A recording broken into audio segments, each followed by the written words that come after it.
My name is John McEnroe, and you're playing TopSpin 2K25.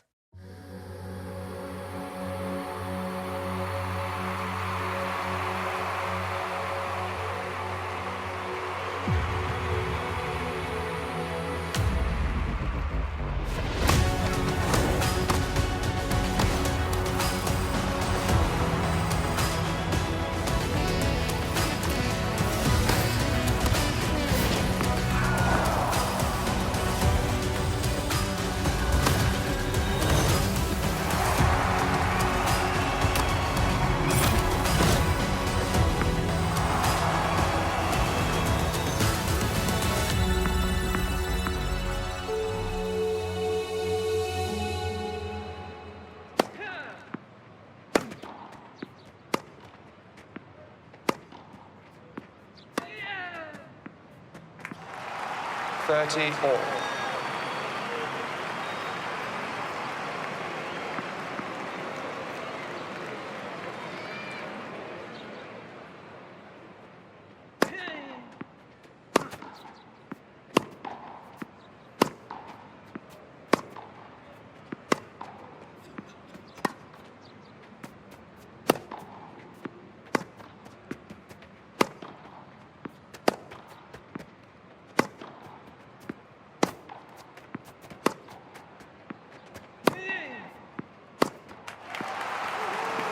Thirty, 40.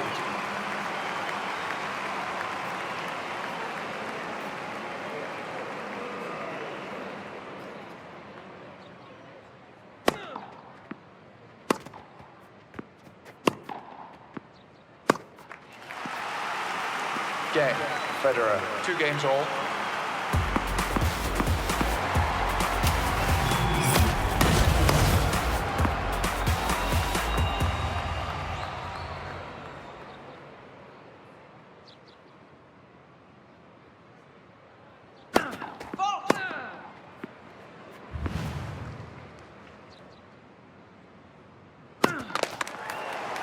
Forty, 30.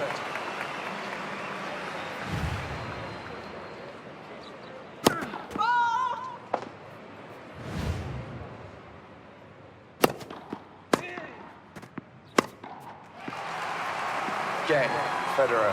Federer leads 5 games to 4.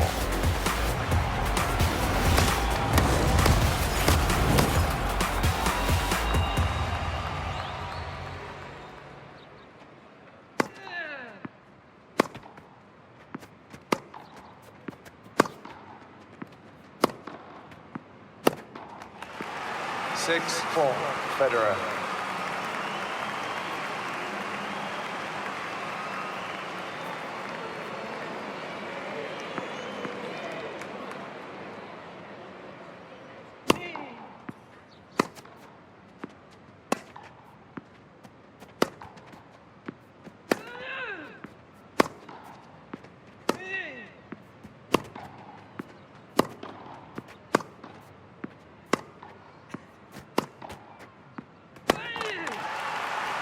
Seven, 4, Federer.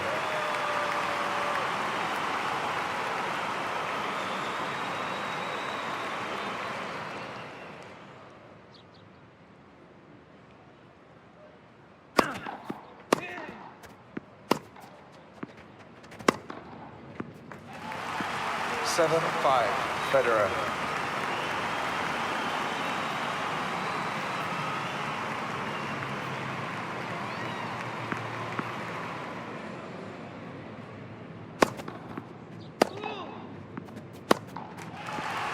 Eight, 5, Federer.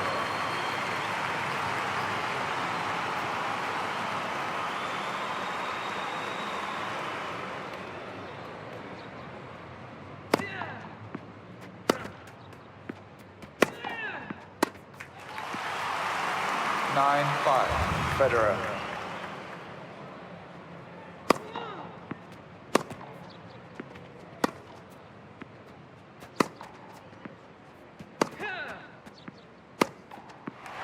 Game, set, and match. Federer. 3 sets to 2. 6, 4. 4, 6. 7, 5. 2, 6. 7, 6.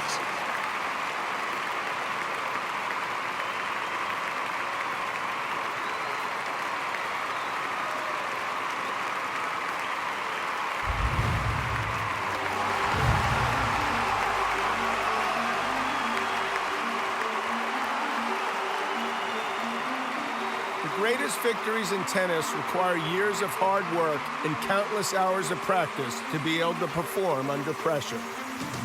All players start here. There's no shortcut to becoming the greatest of all time. I can help you start your journey in the TopSpin Academy.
Hey, it's John McEnroe. I'm the guy setting you up on court today. I'll be helping you play the greatest sport on earth. Let's get started with the basic lessons. First off, we're talking about how to move around the court and how to hit the ball. Let's watch a demonstration, and then you can try it out for yourself. In this demo, you'll learn how to reposition on the court and how to hit the ball back to your opponent. Let's get into it. One of the main things behind a quality shot is player positioning. To get a better position, always try to move back behind the baseline and to the center of the court after your swing. That way, you're best placed for the next shot. Standing back and letting your opponent's shot bounce will increase your chances of hitting the ball back at the optimal waist height. Use the move input to move around the court and reposition in the center of the court behind the baseline after each shot. It's a pretty common mistake to stay in no man's land. No man's land is the area just inside the baseline up to the service line. Hitting the ball from here is hard. There's less time to react, and chances are that's where your opponent's shot will bounce to. A ball hit at your feet just before or after the bounce is always going to be tough to control. If you want to hit the ball after the bounce, it's best to stand farther back. Get close to the baseline and allow yourself some extra time to set your stance and get a comfortable shot from the waist. That'll get you some extra control and a more effective aim on your next shot. Now the player's back in an ideal position. Let's see how to deal with an incoming ball. Look, it's not rocket science. Press down on one of the shot inputs and release once the ball's getting close. That's how you do it, playing with style. Okay, so quick recap. This is the stuff to take away from today. If you think you've got all that, we can move on. Or if you want to go back some steps, we can run through the demo again. Start off by hitting a few balls. Really great shot.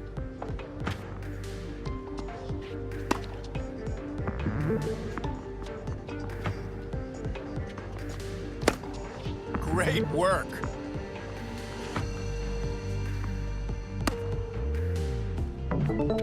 After each shot, return to the center of the court behind the baseline to get ready for your next shot.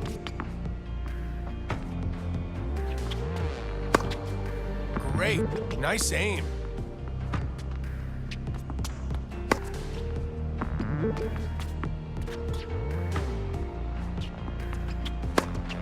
Good job.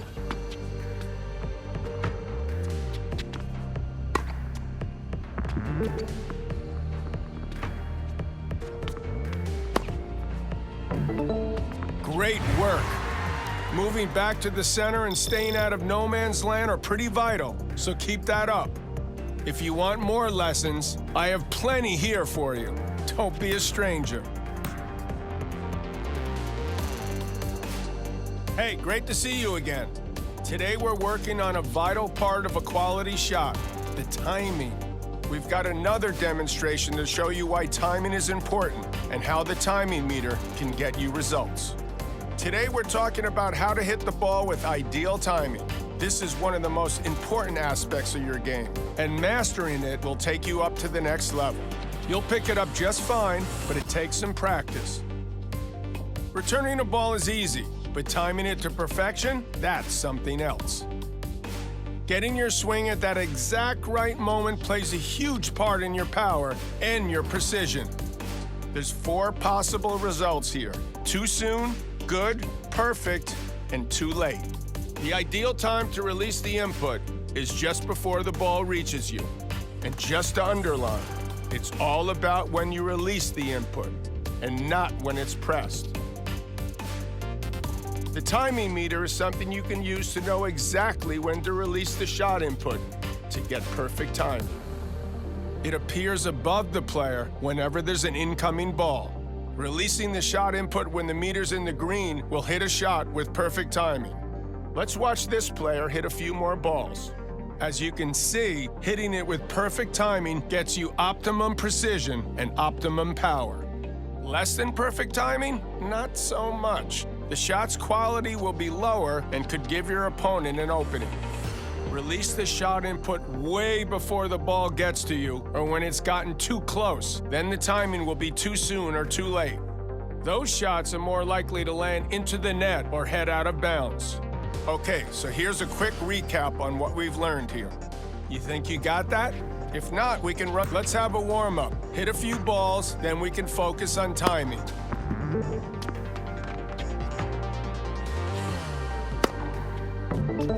Now I'm looking for shots with good or perfect timing. No pressure.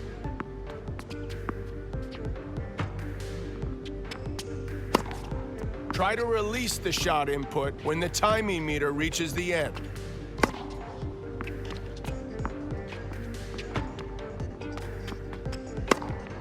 Release the shot input when the timing meter hits the green zone.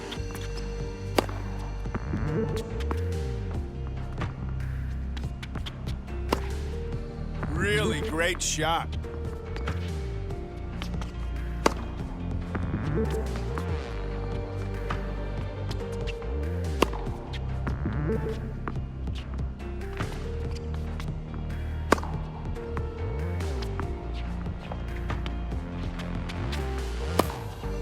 Great, nice aim.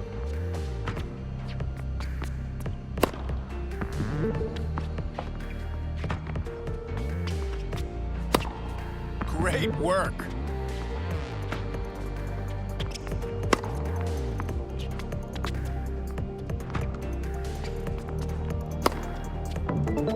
Good stuff.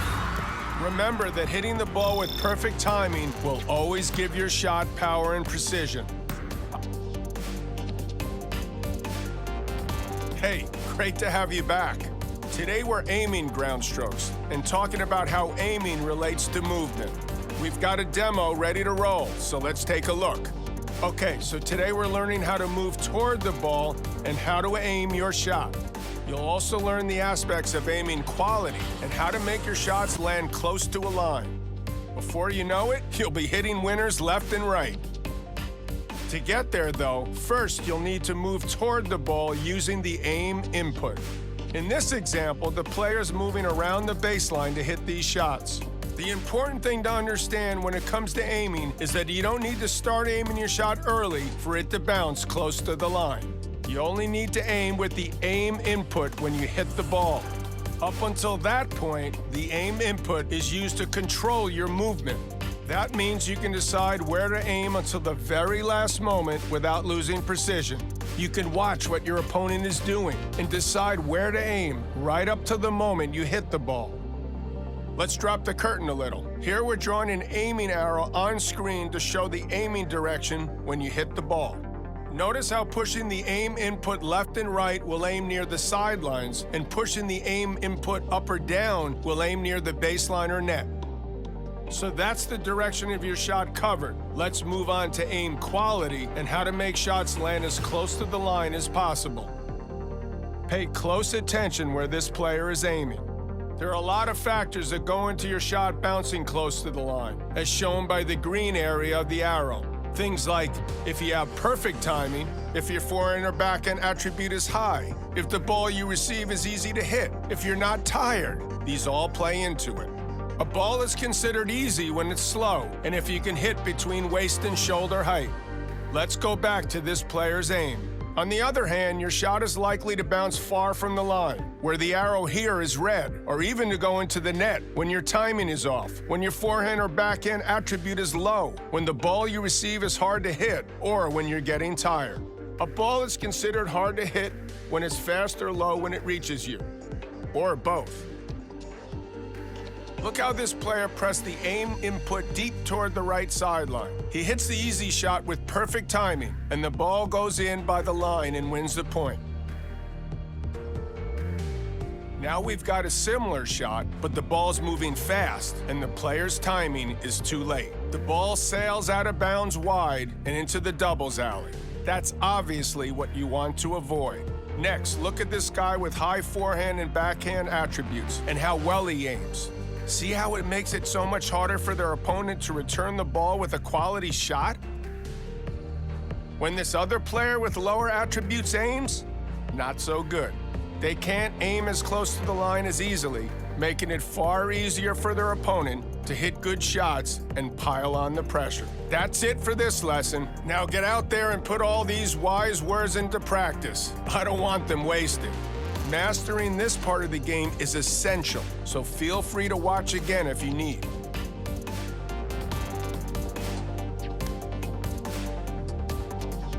Here you can see an aim arrow, like we saw in the demo. This should help you understand when the transition from movement to aiming happens. Okay, start with aiming near the sidelines. Now aim deep toward the baseline and short near the net. All right, good.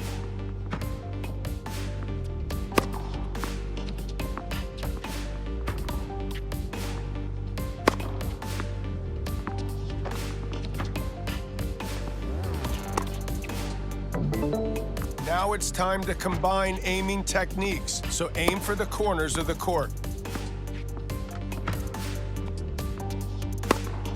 Really great shot.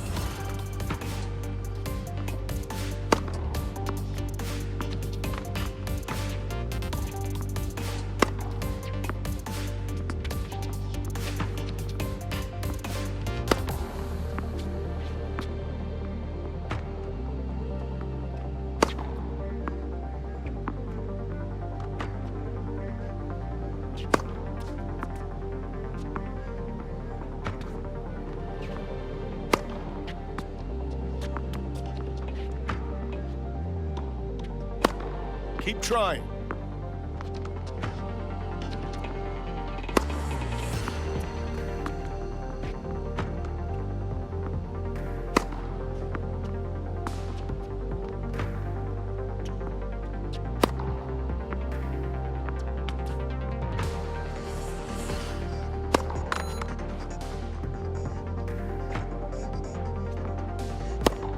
Don't worry, this is why we train.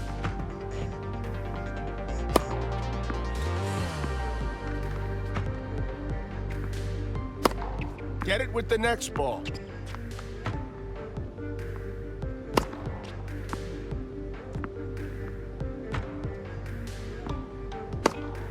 Keep at it.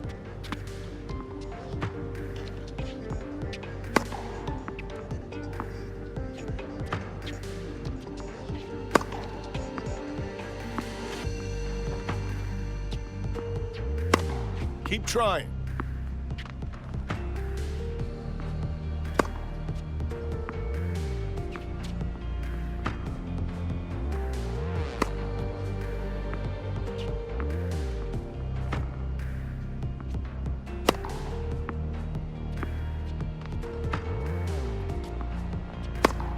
Get it with the next ball.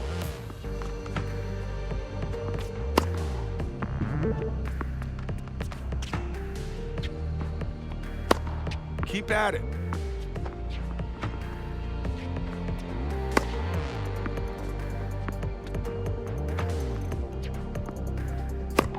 Keep trying.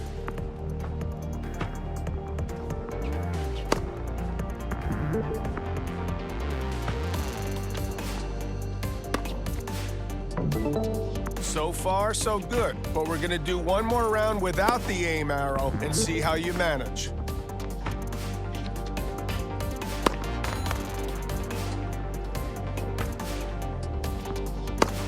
Yeah, you're really getting this.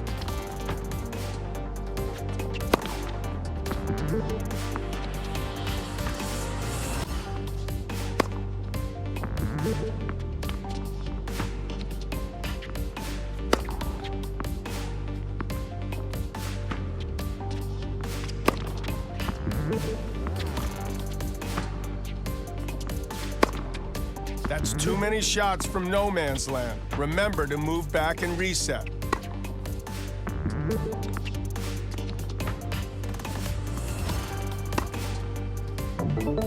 That was great. Don't forget that aiming quality is determined by many different things. So if you ever need a refresher, you can always come back and run lessons again. Hello again. The training train needs to keep rolling, so let's move to the next lesson. In this lesson, we're learning various different ways to improve your serve, alongside how best to aim it. Coming up is a demo to explain normal and power serves and how to direct them. In this demo, you learn how to serve with precision and power and get the best out of the most crucial shot in tennis. There's multiple different ways to serve. Here we're going to cover normal and power serves, which are initiated by pressing or holding a serve input. Releasing the serve input early triggers a safe normal serve, accurate but not very powerful. Holding the serve input until the power indicator appears triggers a power serve. It's more powerful, but also harder to control. Next, let's look into how to aim and to pick the spot where you want the ball to land. If you don't push the aim input, the ball will bounce close to the center of the service box.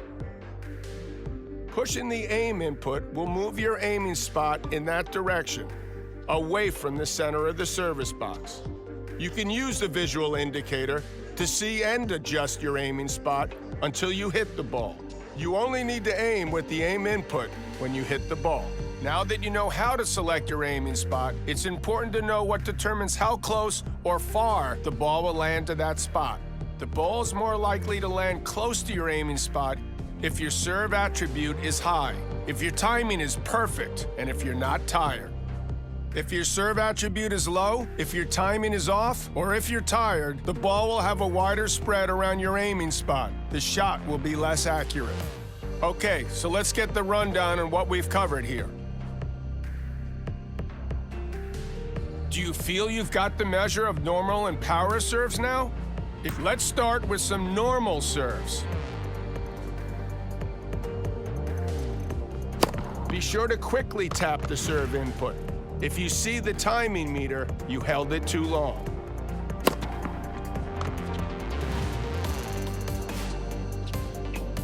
Don't hold the shot input for that long. Try again, but release the shot input quickly for a control shot.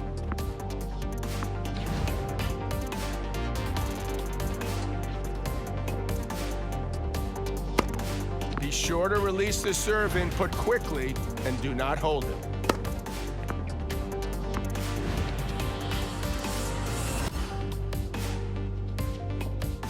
Don't hold the shot input for that long. Try again, but release the shot input quickly for a control shot.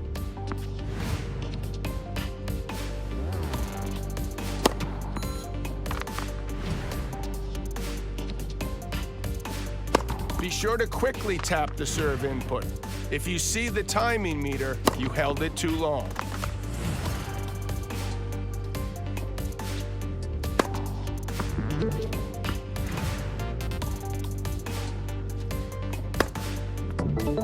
Okay, time to move on to power serves. You're making great progress. Go ahead and continue with power serves, but I'm also going to need you to nail good or perfect timing.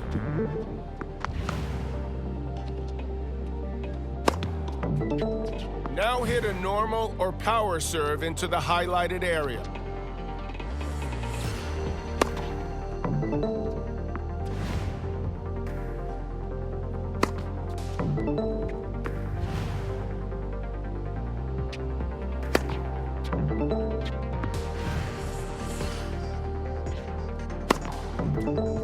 Yeah, you're killing it out there.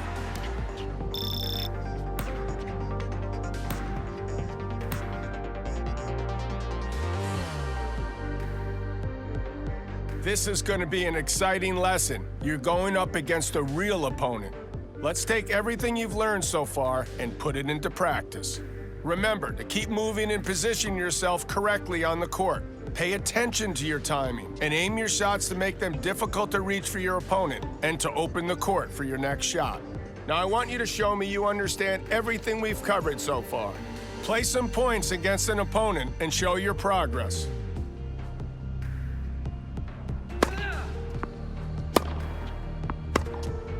Be sure to release the shot input when the timing meter is in the green.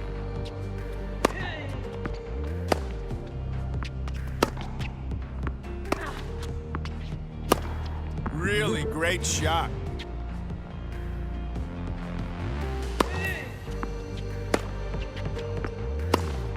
Release the shot input when the timing meter hits the green zone.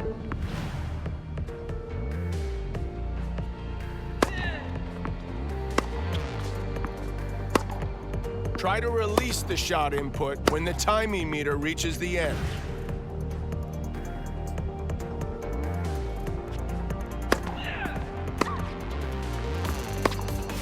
Be sure to release the shot input when the timing meter is in the green.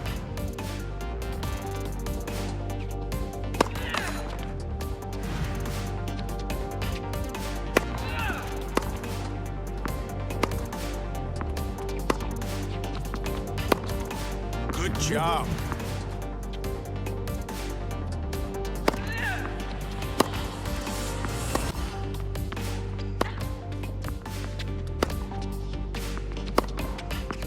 Keep moving.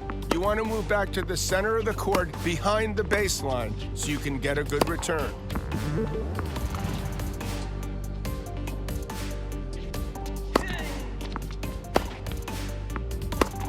Release the shot input when the timing meter hits the green. Really great work out there. If you want to take your game further, we've got more advanced lessons. And clearly, feel free to drop by and revisit these basic lessons whenever you feel the need.